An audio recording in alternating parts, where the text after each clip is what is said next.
नमस्कार दोस्तों, आप देख रहे हैं मयूर राजस्थान एजुकेशन चैनल में एक बार फिर आपके सामने एक नई वीडियो लेकर प्रस्तुत हूँ। और आज इस वीडियो में मैं बताऊँगी आपको कि आरपीएससी सेकंड ग्रेड वाले बच्चे, जो भी बच्चे सेकंड ग्रेड की तैयारी कर रहे हैं, सीरियसली तैयारी कर रहे हैं, वो अपने मार्क्स कैसे मैक्सिमम से मैक्सिमम स्कोर कर सकते हैं। देखिए, पढ़ते तो हम सब लोग हैं, सब लोग वही सिलेबस पढ़ रहे हैं, वही बुक्स पढ़ रहे हैं, वही नोट्स पढ़ रहे हैं, वही क्वेश्चंस कर रहे हैं, सब लोग वही पढ़ रहे हैं। लेकिन कैसे हम उनसे अच्छा पढ़ें कि हमारा जो स्कोर है वो मैक्सिमम हो सके, मतलब जो कंपटीशन है बच्चों में वो कैसे हम हाई कर सके कि हमारा जो स्कोर है वो सबसे हाईएस्ट हो, है ना। तो आज मैं आपको इसके लिए बताऊंगी। इस वीडियो में हम इसी पे ही बात करेंगे।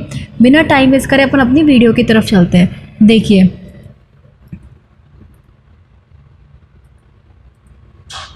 पहला है आपका पाठ्यक्रम सिलेबस। जो आपका सिलेबस दिया हुआ है, आपको उसको सबसे पहले अच्छी तरीके से समझना होगा। कैसे? देखिए, अगर आपको मैक्सिमम मार्क्स स्कोर करने हैं तो आपका जो सिलेबस के अंदर है आपको सिर्फ वही पढ़ना है अच्छे से, उसके अलावा कुछ नहीं पढ़ना। अगर आप ऐसा सोच रहे हैं कि हम सिलेबस में ये नहीं है लेकिन क्या पता आ जाए, तो ऐसा कुछ नहीं है। जो सिलेबस में लिखा हुआ है आपको टॉपिक वाइज, आपको हर चीज़ में एक टॉपिक बताया हुआ है, सिर्फ आप वही टॉपिक अच्छे से पढ़ें और उसी टॉपिक को अच्छे से तैयार करें। और एक बात और याद रखना, जब भी आप टॉपिक्स को अच्छे से तैयार करें तो उसका एक पेज में शॉर्ट नोट्स बना लेना।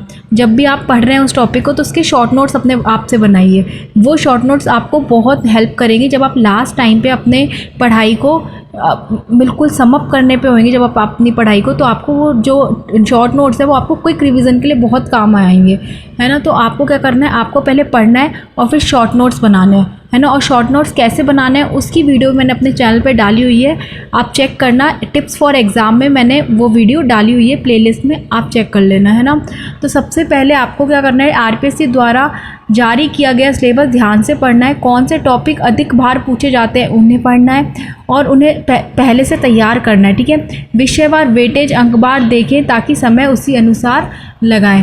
तो आपको क्या करना है, अपने सिलेबस को अच्छे से पढ़ना है, टॉपिक्स देखने हैं और उन टॉपिक्स को अच्छे से तैयार करना है। और लास्ट में क्या करना है, आपको उन टॉपिक्स पे शॉर्ट नोट्स बनाना है। जैसे आपने आज एक टॉपिक पढ़ा तो उस पर शॉर्ट नोट्स बना लो तभी की तभी, तुरंत।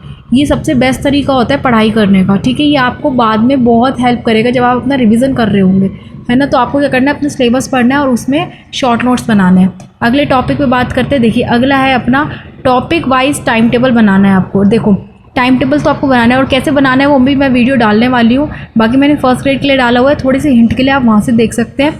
सेकंड ग्रेड के लिए आपको टाइम टेबल, एक टॉपिक वाइज टाइम टेबल बनाना है कि आपको क्या क्या रोज़ाना पढ़ना है। देखिए, रोज़ाना के लिए एक मजबूती समय सारणी टाइम टेबल बनाना है आपको। आसान टॉपिक जल्दी निपटाएं और कठिन विषयों के लिए अधिक समय दें, है ना।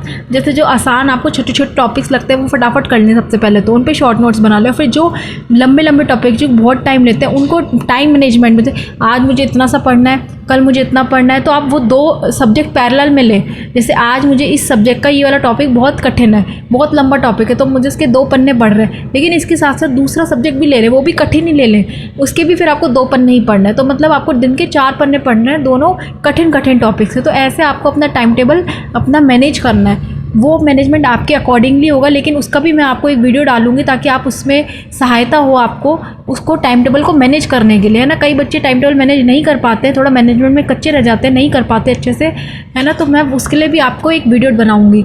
लेकिन अभी आपको क्या करना है, आपको ये समझना है कि आपको टॉपिक वाइज टाइम टेबल बनाना है, आसान टॉपिक को निपटा लेना है और कठिन विषयों के लिए अधिक समय आपको देना है। हर दिन जीके, सब्जेक्ट और रिविज़न, ये तीनों ऐड करें अपने टाइम टेबल में। मतलब आपको राजस्थान जी के डेली पढ़ना है, ठीक है। आपको हर सब्जेक्ट का रिवीजन करना है, ठीक है। और आपको जो सब्जेक्ट है ना, जो भी सब्जेक्ट है वो सारे सब्जेक्ट्स तो नहीं हो पाते एक दिन में, तो आपको 3 सब्जेक्ट्स तो आपको मिनिमम एक दिन में लेने ही लेना है, ठीक है, नए। तो आपका ऐसे आपको कंप्लीट अपना दिनचर्या बनाना है, ठीक है। अब अपन आते हैं अपने तीसरे पॉइंट पे। तीसरा पॉइंट है एनसीईआरटी और आरबीएससी की जो बुक है उनको गहराई से अध्ययन। आरपीएससी नहीं है, आरबीएससी ही है ना।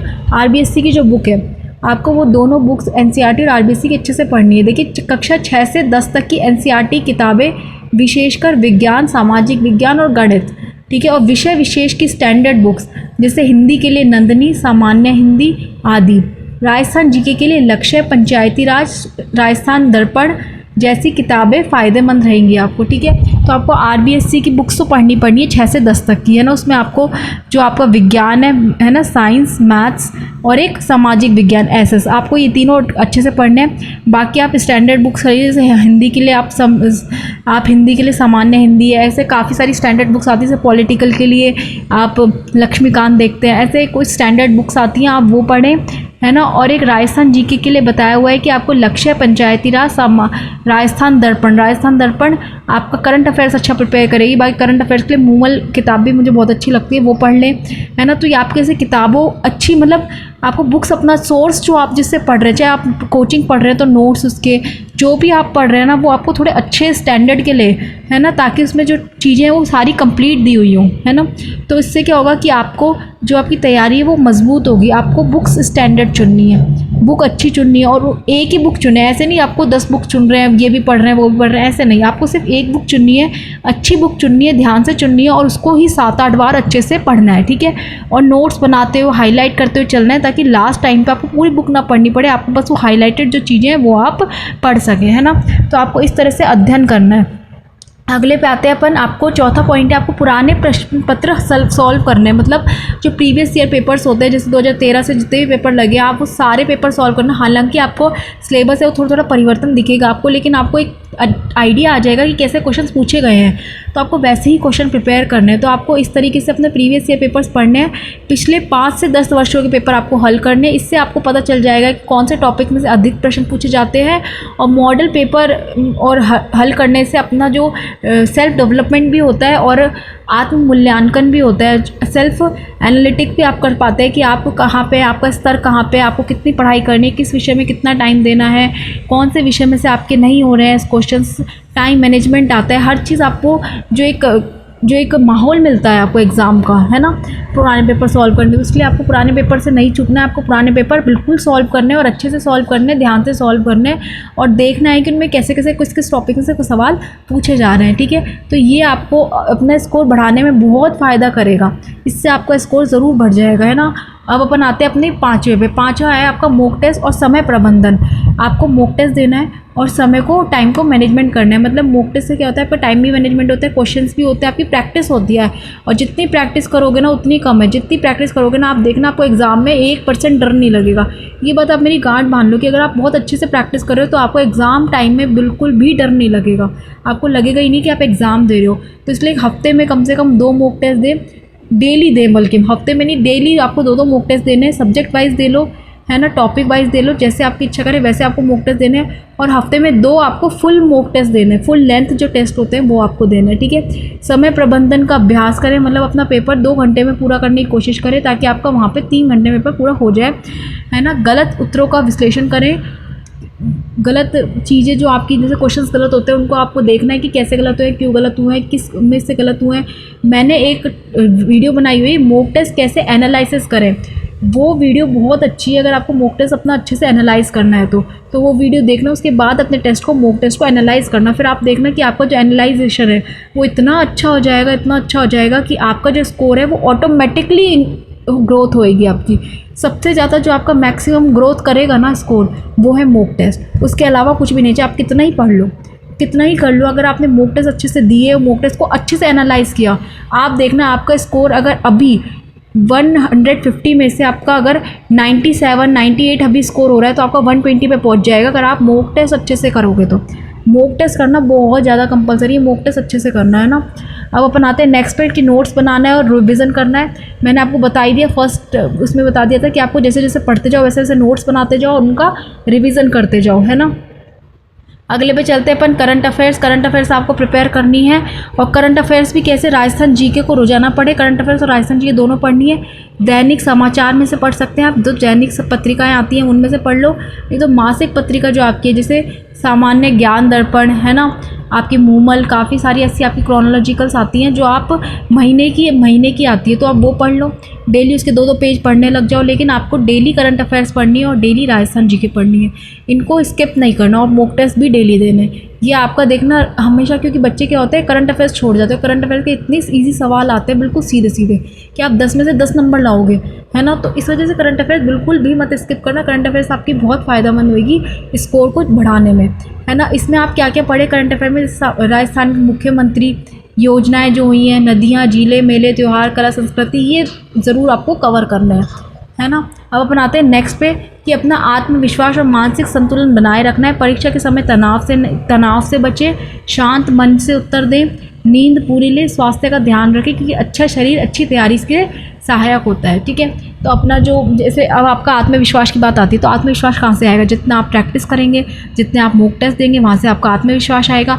मानसिक संतुलन अपना बिल्कुल ऐसे कॉन्सेंट्रेट रखें कि हाँ मुझे एग्ज़ाम देना है। सुबह सुबह डेली योगा करें आप, थोड़े से 5 मिनट 10 मिनट निकाल लो, है ना। और बाकी तनाव में बिल्कुल मत रहना। आप अगर इस स्ट्रैटेजी से फॉलो करोगे, इसी स्ट्रैटेजी से पढ़ोगे, तो आपको ज़रूर फ़ायदा मिलेगा, मैं आपसे कह रही हूँ, है ना। और अपनी नींद आपको डेली पूरी लेनी है, 6 घंटे की तो आपको नींद लेनी ही लेनी है, इससे कम नींद मत लेना, है ना। और अपने शरीर का ध्यान रखना, अपने स्वास्थ्य का ध्यान रखना, अच्छा खाना, अच्छा पीना, है ना। अब लास्ट में मैं आपको बता देती हूँ कि विषय अनुसार अगर आपको स्कोर बढ़ाना है तो उसकी मैं आपको ट्रिक बता देती हूँ। जैसे विषय आपका सामान्य ज्ञान का अगर आपको, तो आपको करंट अफेयर्स अच्छी करनी है, राजस्थान जीके का डेली रिवीजन करना है, ठीक है। हिंदी में आपको व्याकरण में मुहावरे, समास, अलंकार ये अच्छे से करना है।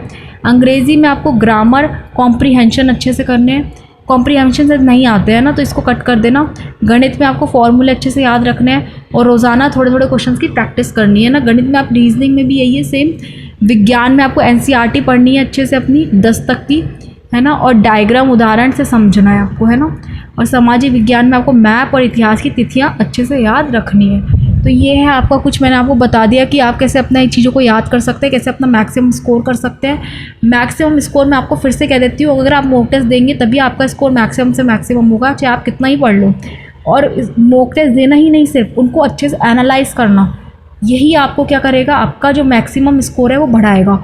और मैंने आपको मॉक टेस्ट एनालिसिस की वीडियो डाली हुई है, आप वो पढ़ना, मैं उसका लिंक आपको डिस्क्रिप्शन में दूंगी, आप वो देखना। वो वीडियो देखने के बाद अपना मॉक टेस्ट एनालाइज करना और आप देखना कि आपका स्कोर है वो बहुत अच्छे से बढ़ेगा, बहुत अच्छा होएगा, ठीक है। तो इस वीडियो में इतना ही, मिलते हैं अगली वीडियो में। धन्यवाद ये वीडियो देखने के लिए। जय हिंद, जय भारत।